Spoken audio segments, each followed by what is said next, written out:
தங்கமணி, இங்கே பாருங்க இயற்கை. இந்த பூமா மேலே நடந்து போயிருக்கிறேன். இந்த பூமா எங்கே இருக்குது? இந்த பூமா ஆகாயத்தில் மிதக்கின்னு இருக்குது. அந்த ஆகாயத்தின் ஒரு துளி தான் நம்மலாம். ஆமாம், அதுதான் இன்னர் ஸ்கைன்னு சொல்கிறது. Outer sky has created every thing. அந்த அவுட்டர் ஸ்கையோட ஒரு துளி தான் நம்ம, சின்ன துளி. அதுக்கு தான் இப்போ இன்னர் ஸ்கைன்னு சொல்கிறது. ஓஷோ அவங்கெல்லாம் இன்னர் ஸ்கைன்னு சொல்கிற காரணம் இதுதான். ஸ்கை தான் நம்ம. ஆனால் அந்த ஸ்கைக்கு ஒரு உருவம் வேணும். அதுதான் இன்னும் 4 பஞ்சதத்துவத்தில் என்னப்பா, நீர், நிலம், நெருப்பு, வேற என்ன, பூமி. இது 4 கூட சேர்ந்து அந்த ஆகாயத்தோட துளி மனிதன் என்ற ரூபத்தில் பெருகுது. போட்டோடு அது டெக்னிக்கல். இது நாம் காண்பதெல்லாம் அனைத்துமே ஓம்காரத்தின் ரூபம்தான், ஆதிசக்தியின் ரூபம்.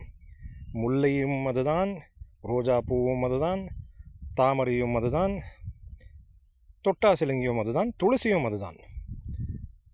அனைத்துமே வெவ்வேறு ரூபங்கள்.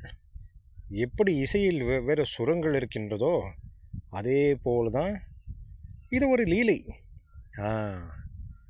இந்த லீலையின் ஒரு பகுதி நாம், மனிதன் என்ற ஒரு ஜீவன். அவ்வளோதான். எத்தனை ஜீவராசிகள் இருக்குது, எத்தனை ஜீவன்கள் இருக்குது, அதில் நம்ம ஒரு ஜீவன், அவ்வளோதான். அந்த ஓம்காரமே தேவதேவியாக பிறக்குது மானிட ஜென்மத்தில். தேவதேவி, அந்த தேவர்கள் தான் நாம். அதை மறந்து விடக்கூடாது. இப்போ சா ரி க ம ப த நீ, இந்த சுரங்கள் அனைத்துமே நன்றாக தான் இருக்கின்றது. வெறும் சா மட்டும் இருந்தால் நன்றாக இருக்குமா? சா சா சா என்று பாடிக்கொண்டிருந்தால் அது கேட்க இனிமையாகவே இருக்காது. சரி கம பத நீ, அதை வெவ்வேறு பரிமாணத்தில் கலந்து பாடினால்தான் அதை இசை என்பார். அதே போல தான் இது அமோகமான ஒரு லீலை, இந்த படைப்பு. அந்த படைப்பில் நாமும் பங்கு பெறுகிறோம். அதை இன்பத்தோடு, மகிழ்ச்சியோடு, பேரின்பத்தோடு தான் தினநித்தியமும் ஒவ்வொரு கணமும் வாழ வேண்டும். மாயையில் சிக்கிக்கொண்டு தவிக்கக்கூடாது. மாயிலிருந்து வெளியே வாமா, மாயிலிருந்து வெளியே வா. நீயும் நானும் ஒன்று தான். முல்லையும் ரோஜா பூவும் வெவ்வேறுன்னு சொல்ல முடியுமா? சொல்லவே முடியாது. கனகாம்பரம் எல்லாம் வெவ்வேறுன்னு சொல்லவே முடியாது. பூக்கள் என்று தான் அழைக்கப்படும். அதே போல தான் தங்கமணியும் ரவியும் ஒன்று தான், மனிதர்கள் என்று அழைக்கப்படுகிறோம். வேறு ஒன்றுமே இல்லை.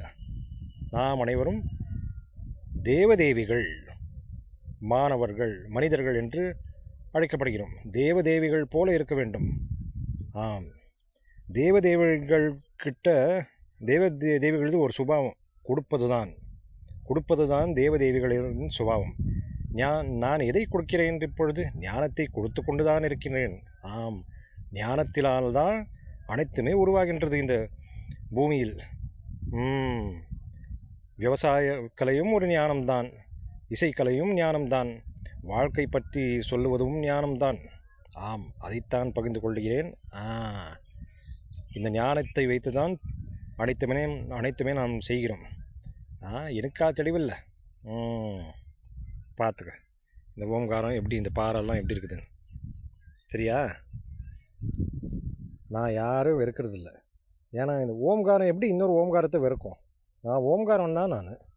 ஆமாம், ஓம்காரம் இல்லை. நீ என்னை பார்த்து ஓம்காரம் இல்லைன்னு யாரும் சொல்லவே முடியாது. அவங்க சொன்னால் அவங்க தான் முட்டாள். நான் ஓம்காரம் தான், அதை நான் புரிஞ்சுக்கினேன். ஆனால் தவறாக எடுத்துக்கூடாது. நீங்கள்லாம் இன்னும் புரிஞ்சுக்கல. நான் ஓம்காரம் இந்த அகிலம் என்ற ஒரு திருப்பாற்கடலில் நான் ஒரு சின்ன துளின்னு நீங்கள் உணரலை இன்னும். அது ப்ராக்டிக்கலாக உணர்ந்தால் தான் தெரியும். நானும் ரவியும் ஒன்றுன்னு. அது சொல்கிறதில்ல, உணர்ந்து சொல்லணும். நான் உணர்ந்து தான் சொல்கிறேன். சரியா? இதுதான் ஃபஸ்ட்டு. அது செல்ஃப் ரியலைசேஷன் ஆனால் தான் எல்லாம் சரியாக இருக்கும். மாயிலேருந்து வெளியே வரலாம். செல்ஃப் ரியலைசேஷன் ஆகாதவங்களுக்கு எவ்வளோ சொன்னாலும் புரியுதில்லம்மா. செல்ஃப் ரியலைசேஷன் ஆகணும். அது எப்போ ஆகும்? அன்பே சிவம் வாழ்வே தவம்னு அன்பு கொடுத்துனே இருந்தால் அது செல்ஃப் ரியலைசேஷன் ஆகும். நீ அன்பு கொடுக்கலன்னு நான் சொல்லலை. சின்னதுலேருந்து எத்தனை மால்ட்டு பண்ணி கொடுத்துருக்குற, எத்தனை புளியோகரை, பணியாரம், பால் கொழுக்கட்டை, பொங்கல், எத்தனை பண்ணி கொடுத்துருக்குவேன். எத்தனை வெரைட்டி உப்புமா, எத்தனை வெரைட்டி ரசம், எத்தனை வெரைட்டி சாம்பார், அதிரசம் எல்லாம் பண்ணி கொடுத்துருக்குவேன். அதெல்லாம் அன்பு தான். ஆனால் நான் அன்பை கொடுக்குறேன்னு நினைக்கக்கூடாது. அது அகம்பாவம் ஆகும். அந்த ஓம்காரம் தான் என் ரூபத்தில் அன்பை கொடுக்குதுன்னு உணரணும். இந்த சுவாசத்தை இயக்கிறது அந்த ஓம்காரம், இந்த இதய துடிப்பை இயக்கிறது அந்த ஓம்காரம், இந்த மூளையின் சிந்தனையை இயக்கிறது அந்த ஓம்காரம், ரத்தோட்டம், வெப்போட்டம், காற்றோட்டம், இந்த லீலைகளெல்லாம் நடத்தி வைப்பது அந்த ஓம்காரம். அந்த ஓம்காரம் தான் என்னை இயக்குது. எப்படி இருக்க வேண்டும் ஒரு மனிதன்? சிரித்து கொண்டு, சுறுசுறுப்பாக, புத்துணர்ச்சியோடு, புன்னகையோடு, பணிவோடு இந்த லீலையில் பங்கு பெற வேண்டும். பராசக்தியின் லீலையில் ஒரு பகுதியாக, ஒரு இசை சுரமாக பங்கு பெற வேண்டும். இப்படி தான் வாழ வேண்டும். பூக்கள் நறுமணத்தை கொடுக்கின்றது.